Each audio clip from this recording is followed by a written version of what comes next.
Today we're going to take a look at May's market statistics for Peterborough, Ontario's real estate market.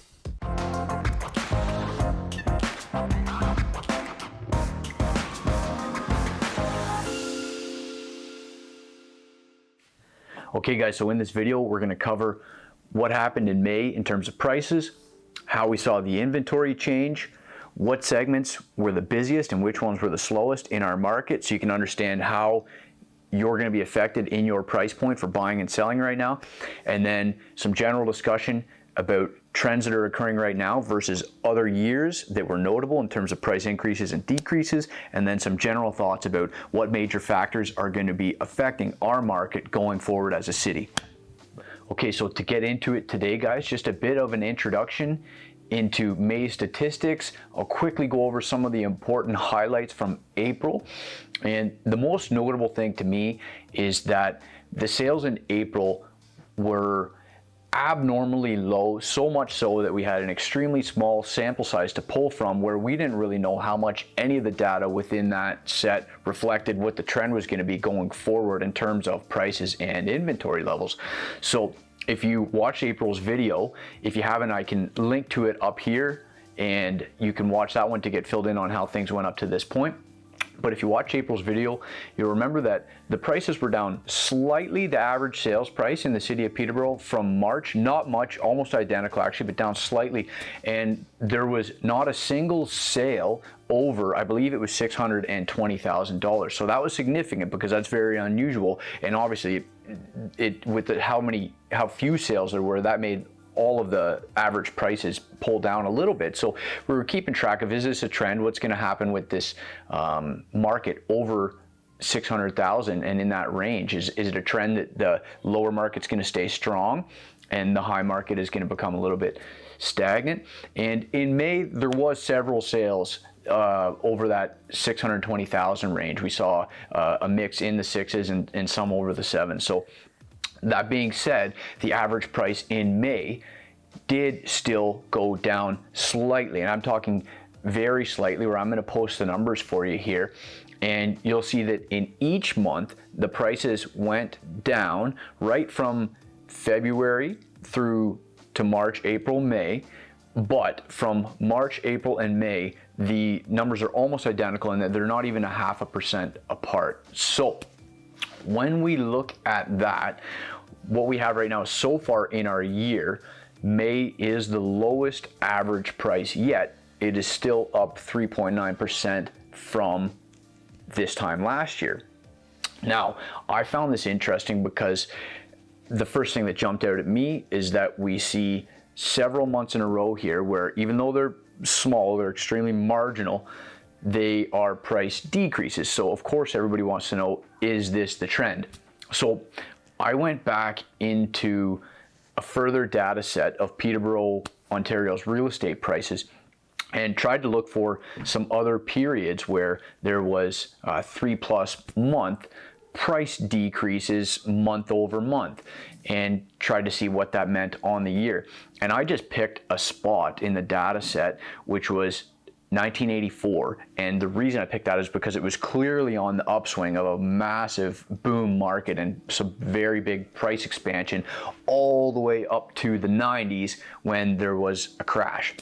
So 84 was right it was undeniably in the upswing. And so when I looked at 84 and I took 84 from January to May, the same time period, interestingly enough, it showed 3 months consecutively in a row that all posted price decreases, and they were of a much larger magnitude than our price decreases that we're seeing this month. So I'm going to post a couple of numbers for you guys up here as well to look at, where you'll see that month over month these prices dropped roughly around 3% every month, and over this period that I'm showing, the total price decreases, I believe, was roughly 16%, and I'm going to post the actual correct number up here. And so how did that look on the year? Of course, like I mentioned at the start, that 84 was in the middle of a very big boom and price expansion. And so on the whole year, prices were up over 6%, even though at the start of the year it showed this decrease. And The only reason I bring that up is because, to be totally objective here, of course there's a lot of doom and gloom forecasts, and there is a lot of other parts to this puzzle, and it's very hard to pin it.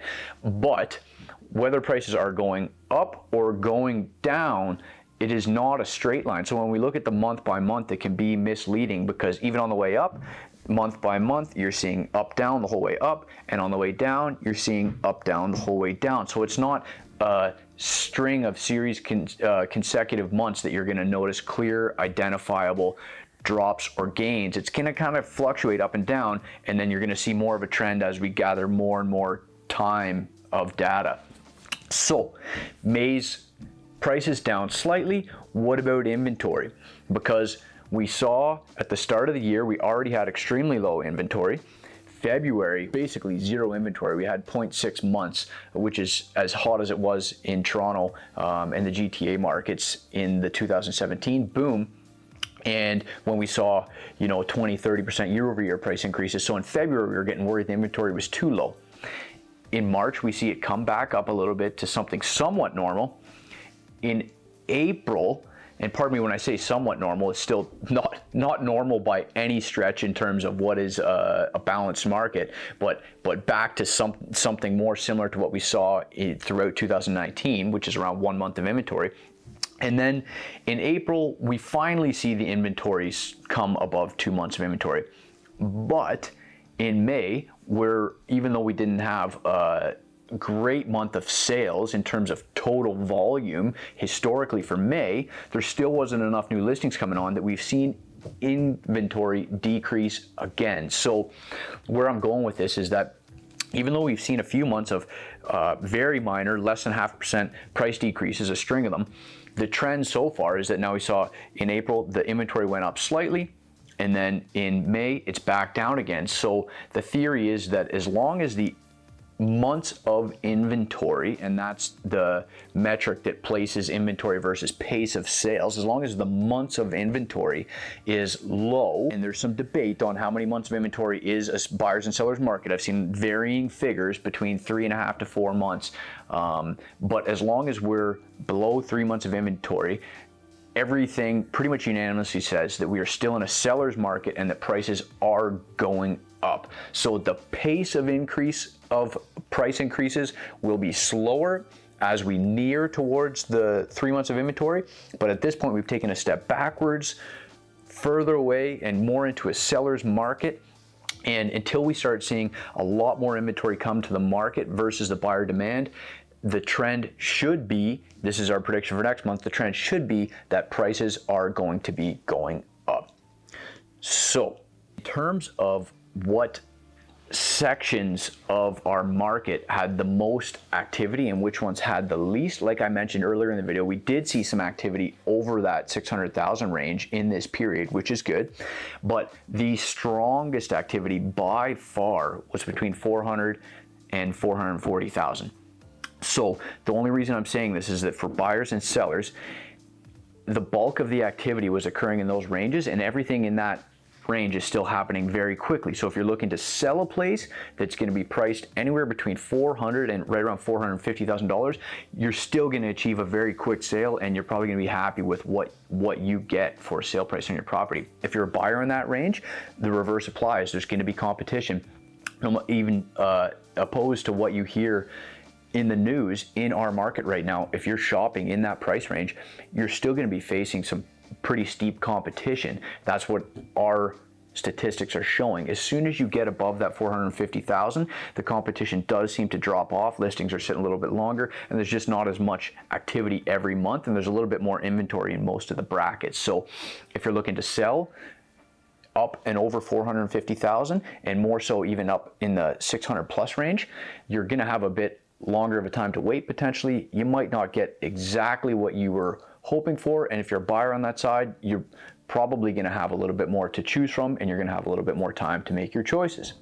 With all of this being said, there is of course some extremely large variables at play right now, most notably being that as of this morning when I'm shooting this video, CMHC did just announce that they are making their lending requirements more stringent. So they've announced a change to their gross debt service ratio and a minimum credit score.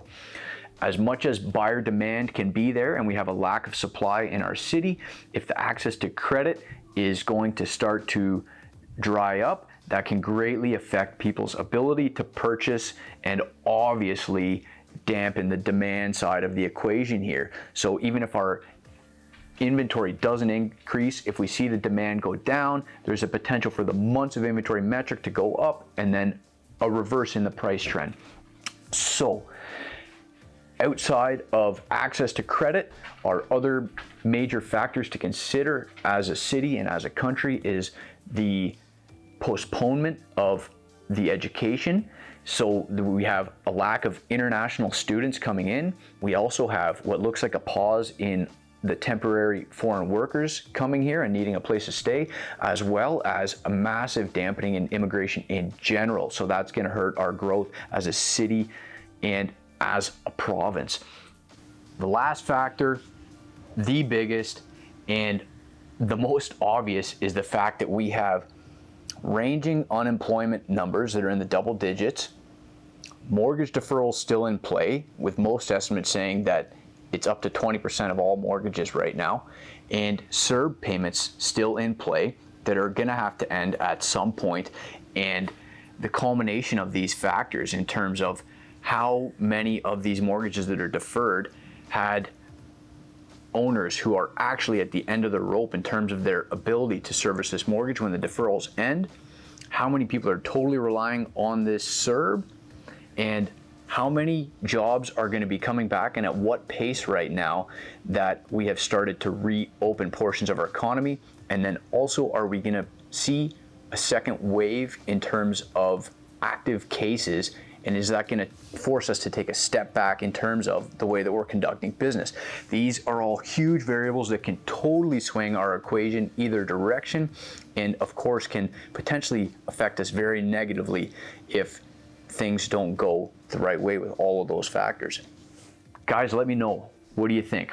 What's happening? What do you make of this? Do you think I brought it all to you in a fair and objective way? Is there any data that I'm missing from this that you'd like to see? Hit me up with comments and questions. If you like this video at all, please hit the like button. It helps promote it and helps keep me going with all this stuff. And if you haven't subscribed and this video brought you any value and you want to see more content like this, just down in the bottom corner there, guys, you can go ahead and subscribe. And I'll look forward to talking to you next month. Take care, guys.